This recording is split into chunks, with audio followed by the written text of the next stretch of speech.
Good afternoon, ladies and gentlemen. I'm thankful to Foundation for India-Indian Diaspora Studies, U.S.-India Political Action Committee, and especially Foreign Policy, APC, for inviting me here. And I'm especially thankful to Jeff Smith and Sanjay Puri for this opportunity. The title of my topic today is How an Emerging Taliban Crescent Impacts Moderate and Democratic Afghanistan. We have heard about a Shia crescent that extends from Iran to west to the Mediterranean Sea, and it has been a concern for the West for a long time. And now we have an emerging Taliban crescent that extends from Afghanistan, and I'm sure a lot of people here will find this very interesting because it also impacts India. And in the coming years, what I feel that this Taliban crescent, this patch of land, this stretch of land, will have a huge tsunami, a Taliban tsunami. And I think tsunami is what Imran Khan promised to us, but he couldn't really deliver. But it seems like Pakistani Taliban unifying with the Afghan Taliban and colluding with Pakistani army are going to create something that probably going to make this Taliban crescent a very important place in the coming years. And unfortunately, Gilgit-Baltistan, which is right in the middle of it, Afghanistan on this side and India on this side, is going to play a very major role in it, and I'll be talking about that. So the sooner we take care of this region and understand the term Taliban crescent, the better for us. Gilgit-Baltistan geostrategic importance is gaining prominence for anti-Afghan and anti-American forces as the U.S. prepares for withdrawal from Afghanistan. This little-known region situated in the western Himalayan mountains and contested by both India and Pakistan is poised to emerge as a linchpin in what I call the Taliban crescent, an area of extremist control and influence which will stretch from Afghanistan to the west, northern Pakistan, and reach into Indian Kashmir to the east.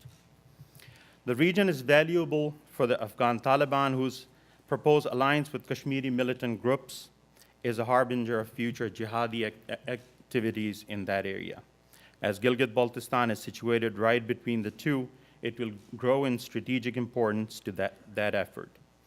The rugged mountains of Gilgit-Baltistan are well situated for staging forays for militant groups like Harkatul Ansar and Harkatul Mujahideen, which is keenly interested in increasing their influence in Central Asia and northern Afghanistan. It is worth noting that members of Pakistan Defense Council, a coalition of jihadi outfits, religious parties, and retired military officials, have called Gilgit-Baltistan the missing link between Kashmir and Afghanistan. Prominent elected members of Gilgit-Baltistan Legislative Assembly, Wazir Bek, Mirza Hussain, and Muhammad Ayub Shah, have repeatedly warned that Taliban are present in Gilgit-Baltistan in large numbers and that the mountain passes of Gilgit-Baltistan leading to northern Afghanistan have become point of infiltration. And further, that local extremists are assisting the Taliban and helping them consolidate power and resources.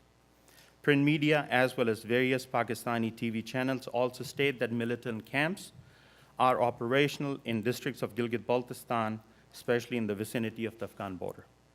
A few months ago, police arrested 14 Afghan militants during a raid on a madrasa located in Gilgit, which was run by Lashkar-e-Jhangvi, which, according to the Ministry of Interior, has become the lead face of Al-Qaeda in Pakistan. Pakistan's military's complicity in this campaign cannot be ruled out. As the Abbottabad Commission suggests, the military continues to view extremists as an asset. Again, it is significant when local elected leaders affiliated with Pakistan People's Party, as well as Muslim League, and religious scholars such as Qazi Nisar and Agha Rahat accuse the Pakistani secret agencies of aiding militant forces. Local reports frequently note the passage of Pakistani Secret Service vehicles transporting militants into Afghanistan via Gilgit-Baltistan. According to ex-Inspector General of Police of Gilgit-Baltistan, Sarmat Saeed Khan, the federal government denied him permission to conduct security operations against Taliban in Gilgit-Baltistan. Pakistan's tactical use of militants to enhance strategic influence in Afghanistan has created a perpetual state of chaos in the region. In the coming years, the ideology of jihad will be employed once again, creating large-scale destabilizing movement of militants across the Taliban crescent. Militant control over Gilgit-Baltistan will give Pakistan technical advantage and tactical advantage to help coordinate between different non-state actors and the military. Kamran Shafi, a known Pakistani defense analyst, substantiates this fear and states that the time is not far when the Taliban in Afghanistan and Pakistan will unite with other radical groups in Pakistan and convert the region into a war zone. The sudden surge of Taliban in the districts of Gilgit-Baltistan on the Afghan border is a real and grave concern for a democratic Afghanistan. Taliban consider a moderate Afghanistan a threat to their existence, a conspiracy against Islam, and instead demand the introduction of Sharia law and the rejection of Afghan constitution. Terrorism and extremism will only be eliminated if the regimes providing financial support and sanctuary are held accountable. Pakistan's policy to support terrorists who seek to destabilize Afghanistan must be reversed. Further, the US must realize that a policy of appeasement will not halt the growing radicalization in the region. By lending credence to and negotiating with the Taliban, the US is in danger of legitimizing militants and Pakistan's influence in Afghanistan.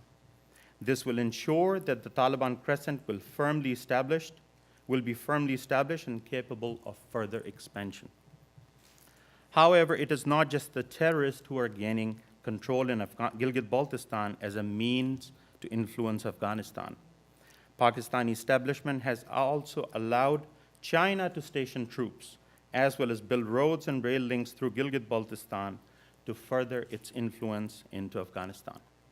It is happening at a time when US relations with Islamabad have deteriorated and a strategic vacuum is developing in Afghanistan due to NATO withdrawal.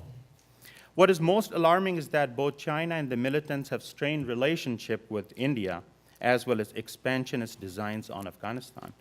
Chinese leadership is also courting extremist Pakistani organizations such as Jamaat-e-Islami and supporting Lashkar-e-Taiba, while their military personnel are making unofficial visits to the tribal regions of Pakistan where Taliban are stationed near the Afghan border.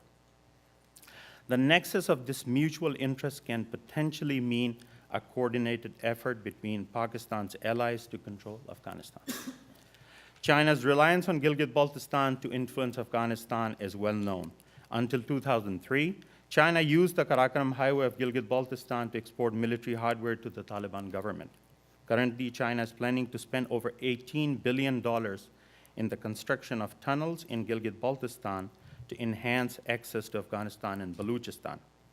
Jennifer Dyer, in her article, China, Gilgit-Baltistan, Memorize It Now, and the Balance of Power in Asia, writes that the road and rail plans will place China in a position to bypass and outflank both her rivals, India and Russia, and bisect Asia with a Chinese-built, Chinese-controlled transport corridor. In summary, China is using Gilgit-Baltistan as a wedge to negate political and economic influence of its opponents to advance strategic and political interest in the region.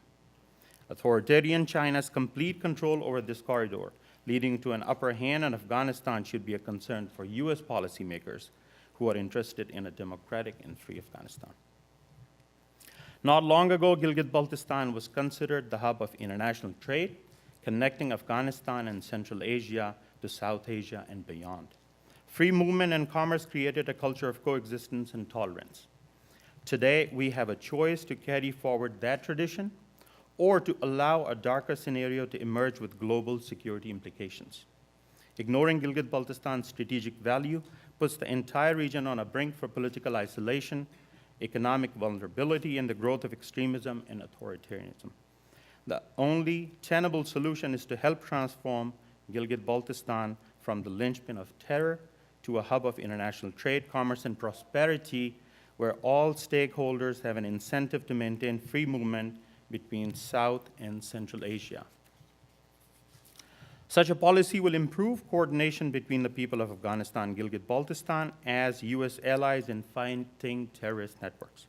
It will establish a wedge in the Taliban crescent and contain militant efforts to consolidate power in northern Afghanistan. Further, it will create a counterbalance to China's ambitions, which are bound to destabilize regional security and curtail democracy. Today, Afghanistan stands at a crossroad. Post-2014, the policies of Afghanistan neighbors will determine whether the country will emerge as a voice of moderation or regress back to the Taliban era. The destiny and stability of Afghanistan is essentially tied to what happens in Pakistan. Pakistanis are still celebrating a change of civilian government in Islamabad, which has promised to improve relations with India and Afghanistan.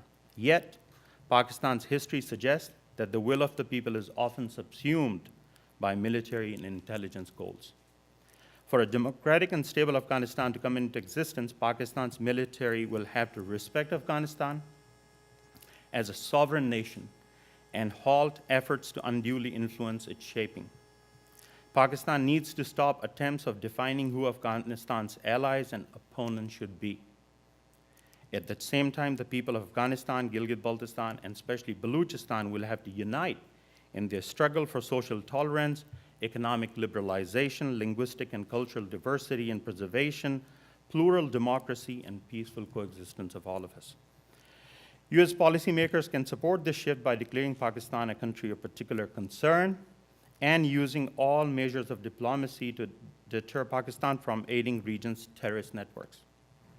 Further, U.S. forces must identify and collaborate with local communities, especially the indigenous people of Gilgit-Baltistan and northern Afghanistan, who are fighting terrorism. Lastly, by expanding trade activity in Gilgit-Baltistan by reviving the Silk Route, the U.S. will ensure that the economic potential is fully realized, which is the surest course to peace and stability for Afghanistan and the region. Thank you so much for